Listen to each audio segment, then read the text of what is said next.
आज ही ये देव परिवार बना है और ये देश और संस्कृति हमारी बची हुई है।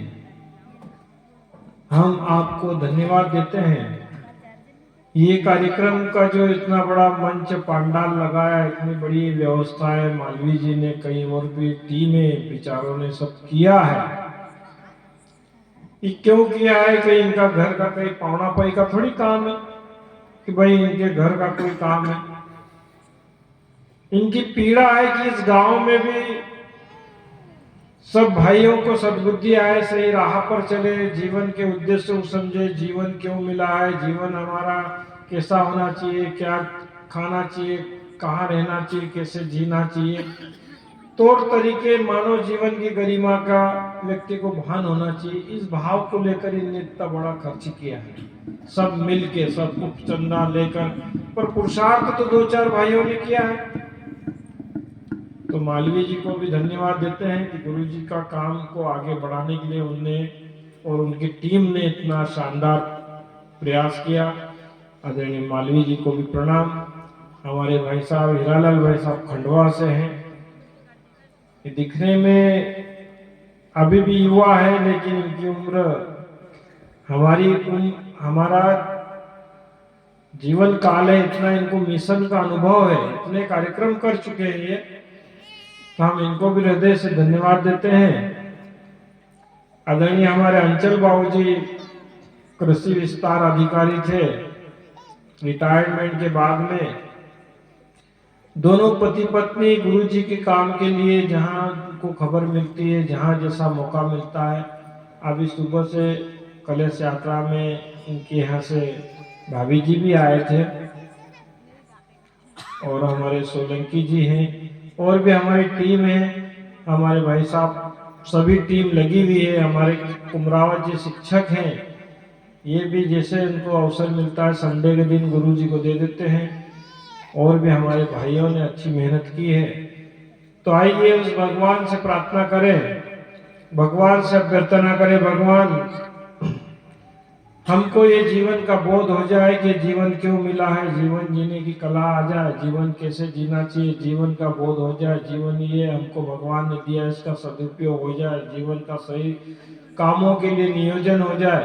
इसी भाव के साथ उगते हुए सूर्य का ध्यान करते हुए एक बार गायत्री महामंत्र हमारे साथ साथ बोलने की विशेष अनुकंपा करें। सभी कमर सीधी करेंगे। एक बार गायत्री महामंत्र। ओम भूर्भुवः स्वाहा तत्सवितुर्वरेण्यं भर्गो देवस्य धीमहि धियो यो नः प्रचोदयात्। सूक्ष्म रूप से उपस्थित गुरु जी और वंदनी माता जी के सूक्ष्म संरक्षण में यह उनकी योजना, यह उनकी पीड़ा, यह युग निर्माण योजना का संदेश आप तक उनके माध्यम से हम एक माइक बनकर आए हैं। बोलने वाली सत्ता तो गुरु जी की है। तो अभी हमारे आदरणीय भाई साहब ने, हीरालाल भाई साहब ने बताया कि भाई हम छुड़वाएंगे कुछ नहीं, आपको तो क्यों नहीं यहाँ बैठना है, आपके जो भी आदत हो, जो भी ठीक है। हमारे पास पेशेंट आते थे तो बड़ी बड़ी गंभीर बीमारी लेकर आते, अब आना तो पड़ता था क्लिनिक में, दवा खाने में आना तो पड़ेगा भाई, बीमारी तो बहुत बड़ी है बीमारी।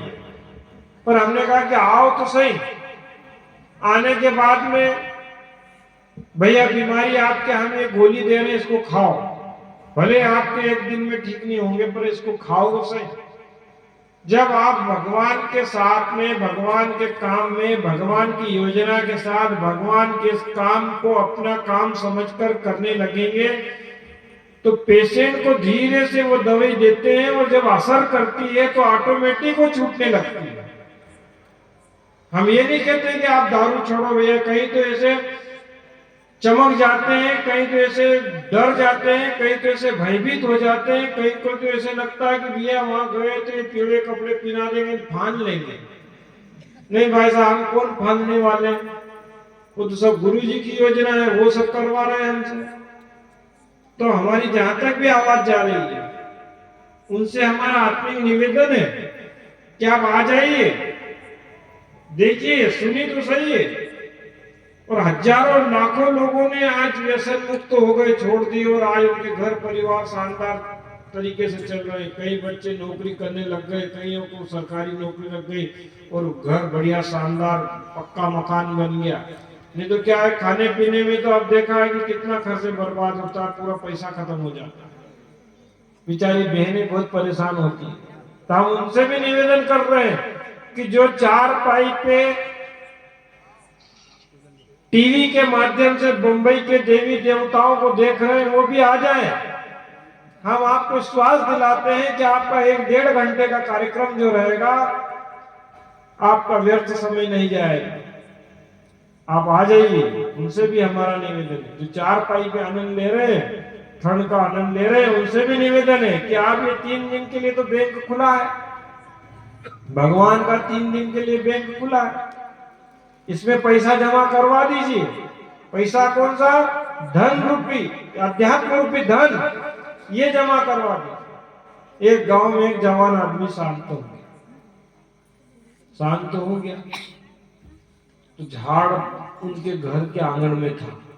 वो आत्मा झाड़ पे ऐसे देखा करी उसको, तो घर परिवार वाले रो रहे, अड़ोस पड़ोस वाले भी रो रहे, रिश्तेदार भी रो रहे, सब रो रहे, पत्नी भी रो रही है। फिर गाते बजाते गांव के बाहर ले गए, आत्मा भी जा रही है। आत्मा को लगा सब तो ये मेरे साथ है, कोई घबराने की बात नहीं है।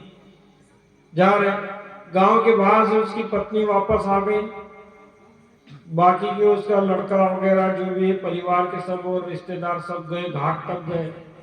घाट पे जाने के बाद भी आत्मा उनके साथ साथ चल रही है, देख रही है कि हाँ ठीक है, तो मेरे साथ में कोई दिक्कत नहीं, मेरी पत्नी वापस चले गए, क्या हो गया, मेरे बच्चे तो हैं, मेरे रिश्तेदार तो हैं, मेरे गांव और घर पड़ोसी थे, ये तो जा रहे हैं।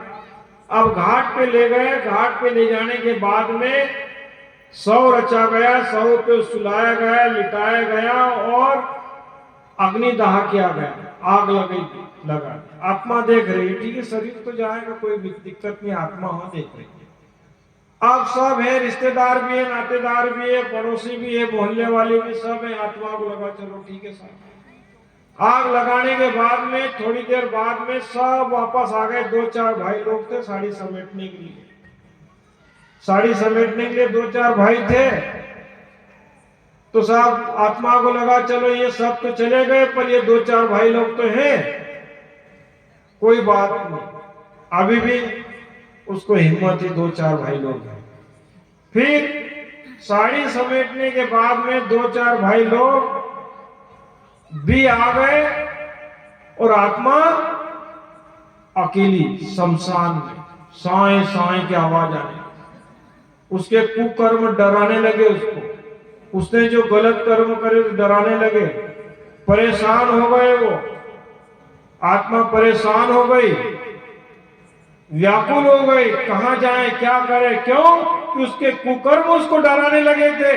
अब क्या करें समझ में नहीं आ रहा था। फिर दूर से उनको ऐसे पीली मसाल लाल मसाल लेकर पीले कपड़े वाले 4-5 भाई लोग आए।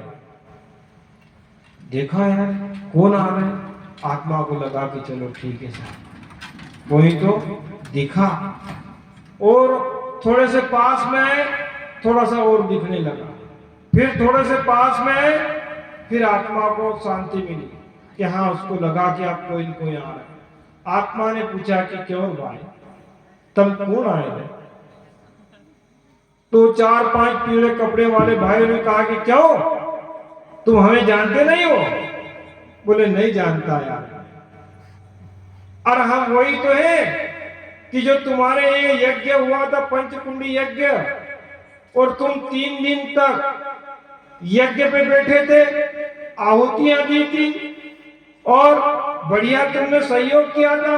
हम वही तो तुम्हारे सत्कर्म हैं, तुम डरो नहीं, आओ हमारे साथ इस मसाल के हाथ नीचे, इस मसाल के लाइट के नीचे, इस उजाले के साथ में आओ, हमारे साथ चलो, हम तुमको ले चलते हैं, डरने की बात नहीं है। इसी प्रकार से ये 3 दिन भगवान का काम के लिए बैंक खुला है। 3 दिन हम लग जाएं, सारी दुनिया हमारा साथ छोड़ देगी, सारे रिश्तेदार नातेदार साथ छोड़ जाएंगे, लेकिन ये पुण्य, ये धर्म, ये अध्यात्म यदि हमारे साथ में रहा और हमने इनका सहयोग किया और भगवान के साथ जुड़ गए, सारी दुनिया साथ छोड़ने के बाद भी भगवान साथ नहीं छोड़ेंगे, क्योंकि ये सत्कर्म है।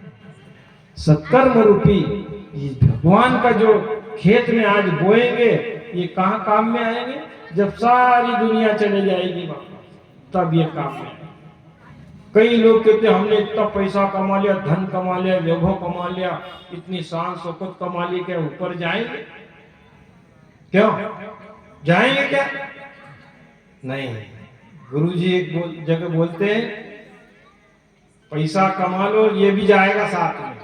और कहीं ऐसा होता है कि पैसा का साथ में जाएगा? जाएगा। कैसे जाएगा भाई? यहां से अपन अपने पास में 1 करोड़ रुपए है और अपन अमेरिका जा रहे हैं, तो अपने यहाँ का नोट अमेरिका में नहीं चलेगा, वहां डॉलर चलता है। दुबई में जाएगा तो वहां धीरम चलता है। तो फिर क्या होता है कि भैया आप पैसे को यहाँ ट्रांसफर करवाना पड़ता है। वहां जहां अपन बॉर्डर क्रॉस करते हैं, अपन इस देश से दूसरे देश में जाते हैं, तो पैसे को डॉलर में चेंज करवाना पड़ता है।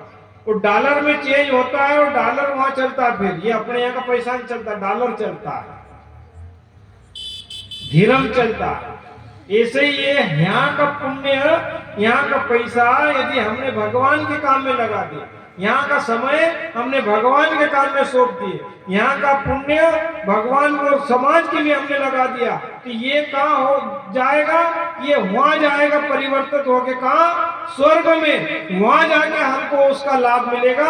और यही इसीलिए ये 3 दिन के लिए बैंक खुला है। अपने घर वालों को, अपने पतिदेव को, अपने अड़ोसी पड़ोसियों को, अपने रिश्तेदारों को, सबको लाओ।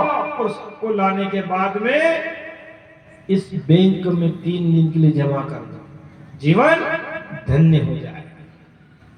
नहीं तो क्या होगा?